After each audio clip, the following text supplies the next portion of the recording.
Time 9 అవుతుందిరా. శివగాడు ఎక్కడ? తీయాల్సింది శివగారి wicket రా, నా వికెట్ కాదు.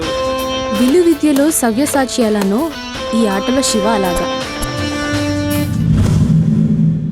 షేర్ మార్కెట్లో ఎప్పుడు ఏం చేయాలి తెలియక ఇలా అయిపోయావురా. తగ్గినప్పుడు కొనాలి, పెరిగినప్పుడు అమ్మాలి.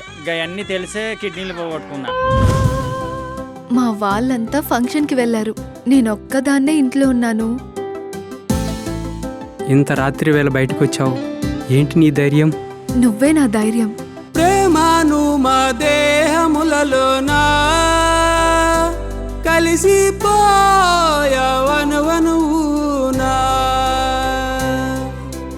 విడదీసే ఆయుధమే లేదులే, మరణంతోనే మరణించేవులే. ప్రేమంటే పడిన ఈ ఊర్లో ఈ పెళ్లి సరికొత్త మార్పు తీసుకురావాలి. ప్రేమలో లోతుగా మునగటం కాదు, అందులో ఎన్నో సుడిగుండాలుంటాయి. వాటిని ఎలా ఎదురెదగలనో కూడా చూసుకోవాలి.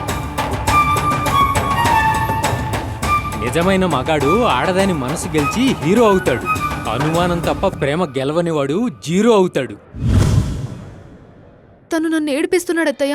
రేయ్ సత్య, ఏంటి? తనని మర్చిపోవడమే మంచిదిరా. అది నా ప్రాణం ఉండగా జరగదురా. సిటీలో శివగాడిని సత్యతో చూశాను. వీళ్ళని ఒక కంట కనిపెట్టుకుని ఉండండి.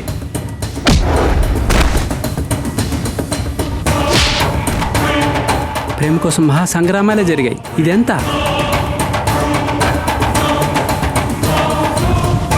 ఊపిరితో వాళ్ళు ఊరు దాటితే మన పరువుకి ప్రాణం పోతుంది.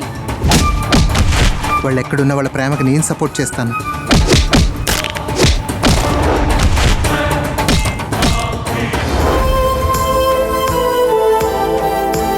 పరువు హత్యలు జరిగిన ప్రతి చోట తల్లిదండ్రుల కపట ప్రేమను చూసి మోసపోతేనే జరిగాయి. మన స్కూల్ గుర్తుందా? నది, కొబ్బరి తోటలు, ఇసుక తిన్నెలు ఇవన్నీ బాగా గుర్తున్నాయి. మరి శివ గుర్తున్నాడా?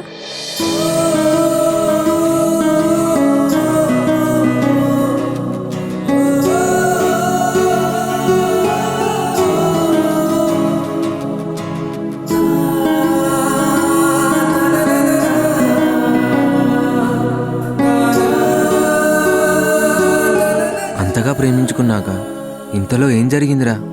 ఆడవారి మాటలకు అర్థాలే వేర్లే అని సగమే రాశారా కవులు. వారి చేతల గురించి రాయలేదు. బహుశా అనుభవం తక్కువేమో ఆ కవికి.